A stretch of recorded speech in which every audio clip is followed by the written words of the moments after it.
அடுத்த நாள் நேற்று காலையில் 7 மணியிலிருந்து எனக்கு அவர் தொடர்ச்சியாக ஃபோன் செய்கிறார். நான் தப்பாக பேசிட்டேன், என்னை மன்னிச்சிடுங்க, நான் அமைச்சர்கிட்ட மன்னிப்பு கேட்கணும், நான் இப்போவே வரேன், எனக்கு மன்னிப்பு கேட்குறதுக்கு நீங்கள் டைம் சொல்லுங்கள். உங்களுக்கு தெரியும், நேற்று காலையில் 10 மணிக்கு ஹிந்துஸ்தான் காலேஜ் ப்ரோக்ராம், அது முடித்ததுக்கப்புறம் உடனடியாக அரசூர் போய் மெம்பர்ஷிப் சேர்த்துறதுக்கான ப்ரோக்ராம். ஸோ நாங்கள் இருக்கலை, காலையில் வாய்ப்பே இல்லை, மதியம் லஞ்சுக்கு அப்புறம் பார்க்கலான்னு சொல்கிறோம். ஸோ நாங்கள் ஹோட்டல் வந்தோடனே லஞ்ச் முடித்ததுக்கப்புறம் உடனே அவர் வராரு. அப்போ கூட 4:30 மணிக்கு உங்களோட ப்ரெஸ் மீட் இருக்குது, 4 மணிக்கு உங்கள் ப்ரெஸ் மீட், அதை கூட சொல்கிறாரு. 4 மணிக்கு ப்ரெஸ் எல்லாம் இருப்பாங்க, நான் முன்னாடியே உங்களை பார்த்துட்டு போகிறேன்னு சொல்கிறாரு.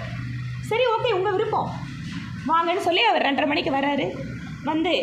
இந்த மாதிரி நான் பேசின விஷயம் தவறு தான், நான் உங்களுக்கு தர்ம சங்கடத்தை ஏற்படுத்திட்டேன், இதெல்லாம் சோஷியல் மீடியாவில் வைரலாக வேறு மாதிரி போயிடுச்சு, ஜிஎஸ்டியில் எனக்கு கருத்துக்கள் இருந்தால் கூட நீங்கள் வாய்ப்பு கொடுத்துருக்கீங்க, நீங்கள் காமர்ஸில் இருந்த போது இருந்து கூட இங்கே நான் உங்களை பார்த்துருக்கேன், அதனால் இந்த மாதிரி தப்பாக போன ஒரு விஷயம் நீங்கள் மனசு புண்பட்டிருந்தால் நான் வருத்தம் தெரிவிச்சுக்கிறேன், மன்னிப்பு கேட்குறேன் அப்படின்னு சொல்லிவிட்டு, நான் ஆர்எஸ்எஸ்ஸை சார்ந்தவன், என்னோடய குடும்பத்தோட தொடர்பு அப்படிங்கிறதெல்லாம் எங்ககிட்ட சொல்கிறார். ஓகே.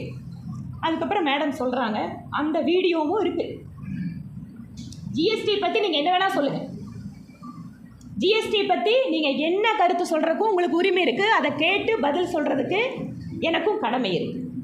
ஆனால் உங்களோட எம்எல்ஏ, அது ஒரு பெண் எம்எல்ஏ, அவங்க உங்கள் கடையில் என்னென்னவெல்லாம் சாப்பிட்டாங்க, ஒரு வாடிக்கையாளர் என்னென்னவெல்லாம் சாப்பிட்றாங்கன்னு சொல்லலாமா?